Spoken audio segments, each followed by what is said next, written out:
మా ఇంట వెలసిన మహాలక్ష్మి నీవమ్మా, నీ సేవలను మేము సేతుమమ్మా. మా ఇంట వెలసిన మహాలక్ష్మి నీవమ్మా, నీ సేవలను మేము సేతుమమ్మా.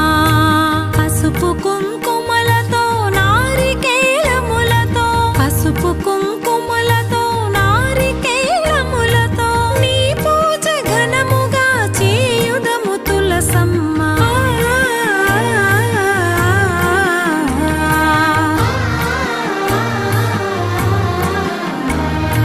శ్రీమాత శ్రీ తులసి రామ తులసి, జయములు మాకెవ్వు కృష్ణ తులసి. శ్రీమాత శ్రీ తులసి రామ తులసి.